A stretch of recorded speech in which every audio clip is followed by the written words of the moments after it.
Hello students, आज हम लोग बात करेंगे हेरट के आर्थिक समृद्धि मॉडल की।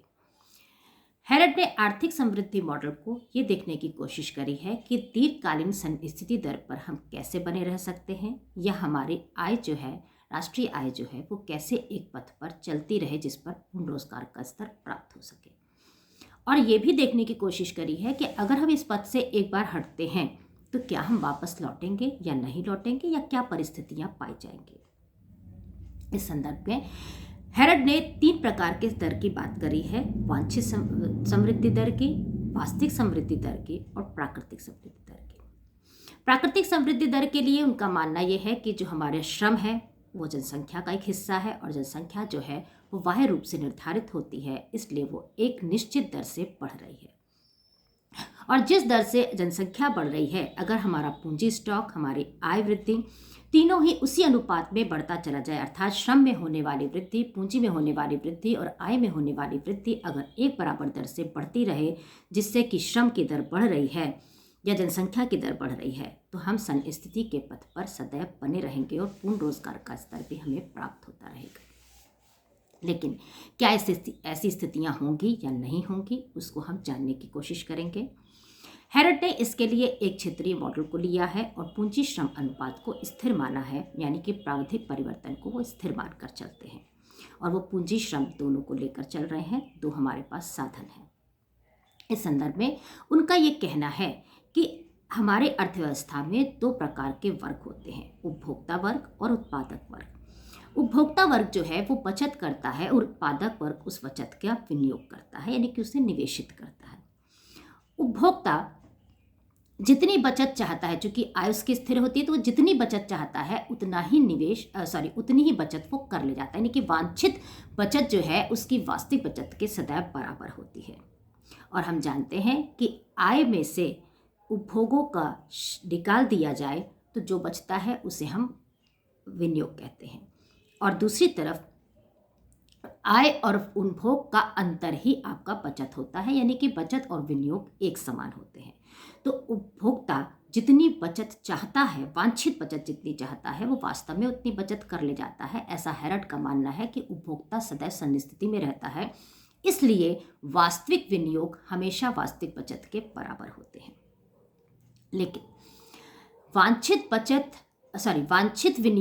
वांछित विनियोग जो है वो आपके वास्तविक विनियोग के बराबर हो जाए, जो उत्पादक वर्ग की समस्या है, अगर वो ऐसा कर ले जाता है तो आपकी दीर्घकालीन स्थिति दर को प्राप्त किया जा सकता है। लेकिन इसी में ही सबसे बड़ी समस्या है, ऐसा हेरड मानते हैं। अभी तक के आय रोजगार के कीन्सियन सिद्धांत को अगर हम देखें तो कीन्स ने एक ही बात कही है कि हमें मांग पक्ष पर ध्यान देना चाहिए, वो पूर्ति पक्ष की अवहेलना करते हैं। इसी प्रकार से अगर हम क्लासिकल वर्ग को देखें तो क्लासिकल वर्ग कहते हैं कि पूर्ति जो है वो मांग का खुद सृजन कर लेती है, तो इसलिए वो पूर्ति पक्ष की बात करते हैं और मांग को अवहेलित कर देते हैं। लेकिन यहाँ पर हेरट कीन्सियन ही पथ पर चलने वाले हैं और उन्होंने इन दोनों पक्षों को एक साथ लेकर चला है। वो ये कहते हैं कि विनियोग जो है वो 2 पक्ष देता है, 2 पक्ष उसके प्राप्त होते हैं आगे चल के। एक, जितना आप विनियोग करते हैं उससे आपकी उत्पादन क्षमता में वृद्धि होती है, जिससे उत्पादन प्राप्त होता है और आय का सृजन होता है। लेकिन पूंजी स्टॉक जितना, यानी कि आपकी उत्पादन क्षमता जो है वो जितनी प्राप्त होती है उतनी आपके उत्पादन और उससे होने वाली आय उतना नहीं दे पाती कि वो उसको खपत कर ले जाए। तो ऐसी स्थिति में या तो आपकी मंदी की अवस्था आती है या बहुत ज़्यादा होने लगता है तो आपकी विस्तार की अवस्था आने लगती है। अगर हम जितना उत्पादन क्षमता हमारी प्राप्त हो रही है उतना ही उत्पादन करके हम उसे खपत कर ले जाएं तो हम स्थिति पथ पर चल सकते हैं।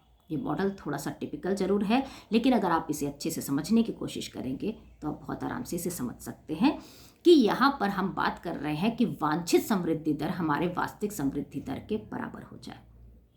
वास्तविक समृद्धि दर हमारी है क्या? वास्तविक समृद्धि दर हमारी है कि हम आय में जितनी वृद्धि चाहते हैं, ये हमारी वास्तविक समृद्धि दर है।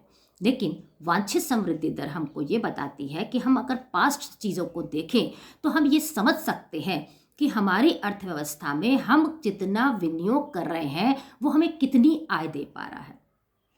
तो हम इस स्थिति को ज्ञात कर सकते हैं कि हमारी आय हमारे पास जितनी है, अगर हम इस आय से कितना आगे विनियोगों को प्रेरित कर सकते हैं।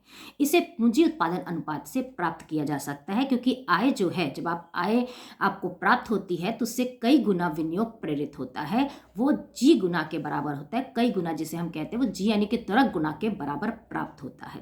तो इसे आपके हेराल्ड ने स्थिर माना है कि पूंजी उत्पादन अनुपात जो है वो अर्थव्यवस्था में स्थिर होता है और हमें पता होता है कि हम कितनी आय से कितना विनियोग हमारा प्रेरित हो सकता है। तो यहाँ पर वो इसी चीज़ का प्रयोग करते हैं और वो ये कहते हैं कि अगर हमको आय की एक समृद्धि दर जो चाहिए, जो हम चाहते हैं कि हमको इतनी प्राप्त हो अर्थव्यवस्था में, उसे अगर हम जी से गुना कर दें यानी कि तरक से गुणा कर दें, तो हमें पता चल जाएगा कि हमें वास्तव में कितने विनियोग कर लेने चाहिए। अर्थात अगर आप चाहते हो कि आपकी आय में 1,000 रुपए की वृद्धि हो जाए और आपका पूंजी उत्पादन अनुपात 4 गुना है यानी कि 4:1 के बराबर है, तो आप 1,000 में 4 से गुना कर दीजिए तो आपको 4,000 का विनियोग करना पड़ेगा। तो इस आधार पर वो बताते हैं कि एक कैलकुलेशन थ्योरी है, जो आप एक्सपेक्ट कर रहे हो, वो एक्सपेक्टेशंस जो है आपके, वो कैलकुलेशन थ्योरी पे चलते हैं और वो कैलकुलेशन आप पास्ट से उसे देख सकते हो। पास्ट की चीज़ों से आप अपना पूंजी उत्पादन अनुपात का निर्धारण कर सकते हैं और पूंजी उत्पादन अनुपात का निर्धारण करके आप अपनी समृद्धि दर को जो आप प्राप्त करना चाहते हो उससे गुना कर देंगे, उसे मल्टीप्लाई कर देंगे, तो आपको ये पता चल जाएगा कि आपको वास्तव में कितने विनियोग करने चाहिए। जब आपको ये स्थिति पता चल जाएगी तो आपकी वांछित दर जो है वो हमेशा वास्तविक दर के बराबर होगी और इसमें कहीं भी तनाव पैदा नहीं होगा। डेल्टा वाई अपॉन वाई जो आपकी वृद्धि दर है वो आपकी वास्तविक वृद्धि दर है, और आपकी वांछित वृद्धि दर जो निकल कर आती है वो आपकी बचत की सीमांत प्रवृत्ति और तरक के अनुपात के बराबर होती है, क्योंकि अर्थव्यवस्था में वांछित बचत जो है वो आपके वांछित विनियोग के बराबर होती है। जैसे वास्तविक बचत वास्तविक विनियोग के बराबर होती है, वैसे वांछित बचत वांछित बचत जो है वांछित विनियोग के बराबर होती है। और वांछित बचत आपको कहाँ से मिलेगी? आपके आय का एक स्थिर हिस्से से मिलेगी। और आपके विनियोग आपको कैसे मिलेंगे, वांछित विनियोग आपको कैसे मिलेंगे? वो आपके अपनी आय के कई गुना होंगे, क्योंकि आपको पता है कि आपको जितनी आय चाहिए उसका उतने गुना आपको विनियोग कर देना है। इसके आधार पर अगर आप निकालते हो तो आपको पता चल जाएगा कि आपकी बचत की सीमांत प्रवृत्ति और आपकी जो पूंजी उत्पादन अनुपात का अनुपात है, यही आपकी वांछित समृद्धि दर है। तो वांछित समृद्धि दर जिस बिंदु पर आपके वास्तविक समृद्धि दर के बराबर हो जाएगी, वहां पर संतुलन की स्थापित हो जाएगा। अब दूसरी समस्या ये आती है कि मान लीजिए हमने इतना प्राप्त भी कर लिया, तो क्या हम इस निश्चित दर पे चलते चले जाएंगे या इससे हट जाएंगे? सबसे बड़ी समस्या ये है कि अगर आप कैलकुलेट करके चलते हो तो आप हमेशा चलते चले जाओगे, लेकिन अगर आप पास्ट कैलकुलेशन नहीं करते, आप केवल एक्सपेक्ट करते हो, तो एक्सपेक्टेशंस आपके गलत निकल सकते हैं। मान लीजिए आपने एक्सपेक्ट किया, आपकी वांछित समृद्धि दर जो है आपकी वास्तविक समृद्धि दर से हमेशा तेज चलती है, आप ज़्यादा सोचते हो लेकिन वास्तव में आप कम विनियोग करते हो। तो ऐसी स्थिति में आप हर बार ये सोचोगे कि मैंने ज़्यादा सोच लिया था और मेरा कम प्राप्त हुआ, तो आप फिर कम सोचोगे, फिर आपको और कम प्राप्त होगा वास्तव में, फिर आप कम सोचोगे तो आपको और कम प्राप्त होगा। तो अर्थव्यवस्था मंदी यानी गतिहीनता की तरफ जाने लगेगी और बेरोजगारी के स्तर प्राप्त होने लग जाएंगे। दूसरी स्थिति ये हो सकती है जो हेराल्ड कहते हैं कि कई बार ऐसा होता है कि आप जितना सोचते हो, वांछित जितना सोचते हो, वास्तविक आपको उससे और कई गुना प्राप्त होता है, क्योंकि आपके पास पूंजी स्टॉक की ज़्यादा क्षमता है और आप उतना सोच नहीं पाते हैं क्योंकि आप कैलकुलेट नहीं कर रहे हैं। तो ऐसी स्थिति में वास्तविक दर हमेशा वांछित दर के आगे आगे चलती रहेगी और आप हमेशा ये सोचोगे कि मैंने कम एक्सपेक्ट किया, मुझे ज़्यादा एक्सपेक्ट करना है, मैंने कम एक्सपेक्ट किया, मैंने ज़्यादा एक्सपेक्ट करना है, और ऐसी स्थिति में आपको वास्तव में और ज़्यादा प्राप्त होता रहेगा। और इस स्थिति को ये छुरीदार संतुलन कहते हैं, क्योंकि ये पूंजी श्रम अनुपात को स्थिर मानकर चल रहे हैं। ऐसी स्थिति में इनके पास दो अवस्थाएं प्राप्त होती हैं, या तो मुद्रास्फीति के साथ बेरोजगारी हो जाए, क्योंकि प्राकृतिक दर सदैव वास्तविक और वांछित दर के और आगे चलती है, वो हमेशा वास्तविक दर से ज़्यादा पाई जाती है। तो ऐसी स्थिति में क्या होता है, सदैव वांछित दर से आगे चलती है। तो ऐसी स्थिति में क्या होता है, या तो मुद्रास्फीति के साथ आपको बेरोजगारी मिल जाती है या मंदी के साथ आपको बेरोजगारी मिल जाती है, जो आपकी इस बात को गलत साबित करती है कि मुद्रास्फीति और बेरोजगारी के बीच में एक संतुलन बनाया जा सकता है कि आप बेरोजगारी घटाना चाहते हैं तो मुद्रास्फीति को बढ़ा दे तो बेरोजगारी घटा सकते हैं।